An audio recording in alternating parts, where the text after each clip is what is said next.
সম্পূৰ্ণ 100% আশাবাদী কাৰণ তামোলপুৰৰ যিটো আজিৰ পৰিস্থিতি বাই ইলেকশ্যনৰ আচলতে আমাৰ মানুহবিলাক কৈছে যে এইটো ইলেকশ্যনত কোনো মানে চৰকাৰ ভঙা পতা নহয় আৰু গতিকে সেইকাৰণে আমাৰ ৰাইজৰ এটা সুন্দৰ সুযোগ আহিছে কাৰণ আপোনালোকে দেখিছে তামোলপুৰ সমষ্টিত আমি 65-62 হাজাৰকৈ দুবাৰ ভোট পাইছোঁ সেইখিনি ভোট হ'লে তামোলপুৰ জিকাৰ কাৰণে যথেষ্ট আৰু তামোলপুৰ বিশেষভাৱে এইবাৰ ভোটটো যথেষ্ট কম হ'ব প্ৰায় 125-30 হাজাৰৰ ভিতৰতে ভোটটো কল হ'ব আৰু 60 হাজাৰ পালে তেওঁ নিশ্চিতভাৱে হাৰা কোনো কথাই নাই বহুত ভোটৰ হয়তো তেওঁ জিকি যাব আৰু তামোলপুৰ যেহেতু মেইনলি আৰু EPPL আৰু GSPৰ মাজতে ফাইট হ'ব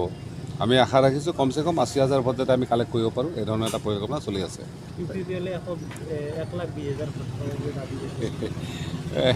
যিয়ে কৈছে তেওঁ হয়তো মাথাত হৈছে কাৰণ মানে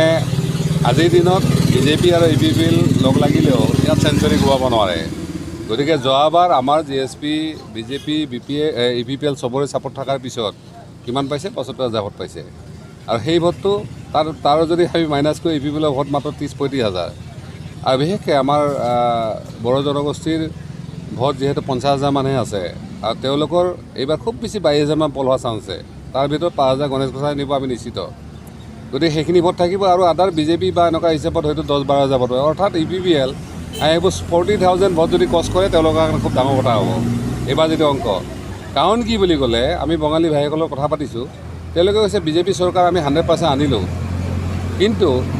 ডি ভোটাৰৰ সমস্যাৰ পৰা আৰম্ভ কৰি NRCৰ পৰা আৰম্ভ কৰি যিবিলাক কৰিব লাগিছিল তেওঁলোকে একো নকৰিলে ঠিক তেনেকৈ আদাৰ যিবিলাক জাতি জনগোষ্ঠী আমি গোটেইখিনি কথা পাতিছোঁ আৰু বিশেষকৈ আপোনালোকে জানে যে ব্ৰজেন্দ্ৰনাথ ডেকা এজন সৰবৰাহী বা তামোলপুৰৰ পৰিচিত ব্যক্তি তেওঁ যথেষ্ট সামাজিক সাংস্কৃতিক বা সাহিত্য ক্ষেত্ৰত যথেষ্ট তেওঁ অৰিহণা আছে আৰু সকলোৱে বিচাৰিছে যে এইবাৰ ব্ৰজেন্দ্ৰ ডেকাৰ নিচিনা এজন যোগ্য ব্যক্তি হিচাপে তামোলপুৰ জিকি যায় এইটো বিয়ণ্ড পাৰ্টি বিয়ণ্ড মানে ৰিলিজন বা বিয়ণ্ড জাতি জনগোষ্ঠী সেইকাৰণে ভাবোঁ যে আমাৰ কাৰণে এইবাৰ সুন্দৰ সুযোগ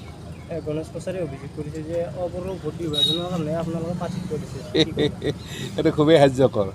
কাৰণ অবৰো বা GSP ভোটখিনি সম্পূৰ্ণভাৱে ব্ৰজেন্দ্ৰ ডেকাৰ তাতে আহিব বেলেগৰ তাতে নাযায় আপোনালোকে দেখিছে যে যোৱাকালি তেনেকুৱা আলোচনা হৈছিল আমাৰ ব্ৰজেন মহন্ত বা তেওঁলোকে যাতে অবৰো ভোট কিছু দিব পাৰে BJP সেইকাৰণে টকা পইচা লৈ তেওঁলোকে অলপ মানে ব্যৱহাৰ কৰিছে সেইটো মুঠে সম্ভৱ নহয় গতিকে মই ভাবোঁ গণেশ কছাৰীহে আচলতে অবৰো ভোটটো বিভাজনৰ কাৰণে তেওঁ কাম কৰিছে কাৰণ গণেশ কছাৰী বড়ো ভোট কেইহাজাৰ পাব 4 বা 5 হাজাৰ পাব সেই 5 হাজাৰ ভোট তেওঁ জিকিব নোৱাৰে গতিকে আদা যি 2-3 হাজাৰ ভোট পাব অবৰো ভোট আৰু শুক্লাই চাফাং বাহিৰে গণেশ কছাৰী কত ভোট নাপায় কাৰণ গণেশ কছাৰী কোন তেওঁক এক্টৰ বুলি জানে চবে কিন্তু তেওঁক মানে কি কয় MLA কাৰণে বা সেই যোগ্য নেতা বুলি তেওঁ নাভাবে মূল ইছ্যু কি হ'ব GSP দলৰ মূল ইছ্যু চাওক আপোনালোকে দেখিছে যে ইয়াত ভাষাৰ ক্ষেত্ৰত কথাটো আছে যে অসমীয়া ভাষা ইয়াত 2 নম্বৰী ভাষা ঠিক তেনেকৈ মাটিৰ ইছ্যুটো আছে গাঁও গঠন কৰিম বুলি কৈছিল কিন্তু চৰকাৰে গাঁও গঠন এবছৰে তেওঁলোকে কি কয় ৰিপৰ্ট দাখিল নকৰিলে আৰু কৰাৰ আশাও নাই ঠিক তেনেকৈ আমাৰ ইয়াত যিবিলাক অৰুণোদয় আঁচনিৰ পৰা গোটৰ পইচাৰ পৰা আৰম্ভ কৰি যিমানবিলাক পইচা পাতি আহিছিল আমাৰ ৰাইজে নাপালে নোপোৱাৰ সংখ্যাটো বেছি উন্নয়ন আজিও তামোলপুৰ মানে ত্বৰান্বিত হোৱা নাই আপোনালোকে দেখিছে যে আমাৰ কাৰণে দুৰ্ভাগ্য BTC গঠন হোৱাৰ পিছত আমাৰ বাক্সা জিলা হোৱাৰ পিছত এতিয়াও মচলপুৰ সদৰৰ লগত আমাৰ সংযোগী ৰাস্তা নাই গতিকে এনেহেন এটা অৱস্থাত আৰু বিশেষভাৱে তামোলপুৰ ৰাইজ MLAৰ যিখিনি সা সুবিধা MLAৰ যিখিনি কমিউনিকেশ্যন সেইটোৰ পৰা বিগত 86ৰ পৰাই তেওঁলোকে যিটো এটা দুৰ্যোগ ভুগি আছিলে সেইটোৰ পৰা এইবাৰ পৰিত্ৰাণ পাব বুলি ভাবিছে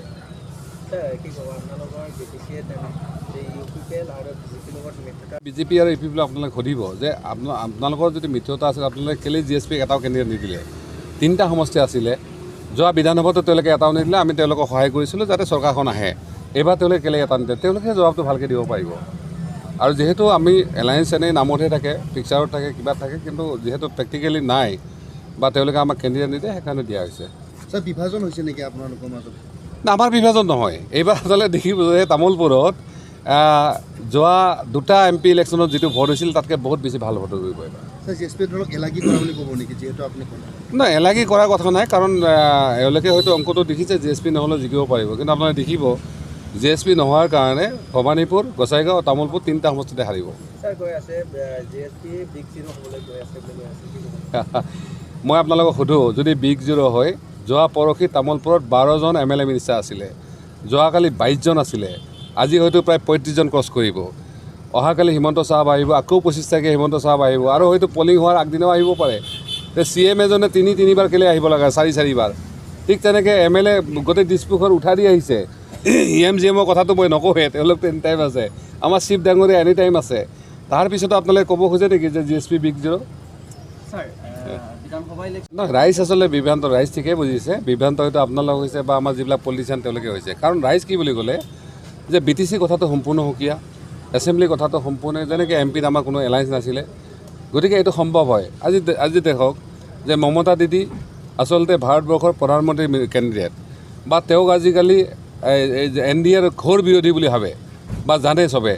কিন্তু সেই মমতা দিদি এটা সময়ত অটল বিহাৰী বাজপেয়ীৰ তেওঁ কিন্তু তেওঁলোকৰ মিনিষ্টাৰ আছিলে। গতিকে আমাৰ ৰাইজে অলপ এইখিনি সোৱাদখিনি নাই পোৱাৰ কাৰণতে, বা আমাৰ যিবিলাক নেতা আছে তেওঁলোকে অলপ বেলেগ ধৰণে মিছলিড বা মিছ ইণ্টাৰপ্ৰিট কৰে কাৰণে আজি এই অৱস্থা হৈছে। গতিকে এইটোৱে ভাবোঁ আমাৰ সাধাৰণ ৰাইজৰ কোনো, কাৰণ আমাৰ ৰাইজৰ কথা হ'ল যে নৱসেনা দিল্লী পঠাইছে, এজন EM আমাৰ কোকৰাঝাৰ আছে, আৰু এজন মানে MLA দিছপুৰত থাকিব লাগে, এইটোৱে ৰাইজে বুজি পায়। মইতো 100 নহয় 200% আশাবাদী, কাৰণ আজিৰ দিনত তামোলপুৰ সমষ্টিত একেবাৰে চবতকৈ উপযোগ্য মানে কেণ্ডিডেটজনে হ'ল MLA কাৰণে, সেইটো হ'ল ভজেন্দ্ৰ ডেকা। আৰু তেওঁক আমি ধন্যবাদ জনাইছোঁ যে ইমান চিটুৱেশ্যনৰ মাজত, য'ত ইমানুৱেল নিচিনা মছাহাৰীৰ নিচিনা মানুহ এজনে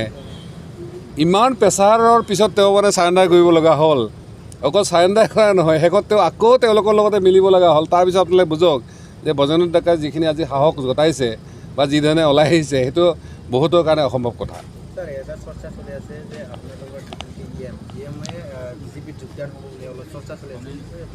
নহয়, এই কথাটো ওলাইছে, ময়ো দেখিছোঁ, আপোনালোকৰ নিউজবিলাকতে দেখিছোঁ, কিন্তু তেওঁ নিজেই কৈছে যে মই আচলতে কোনো BJP বা APPLত নাযাওঁ,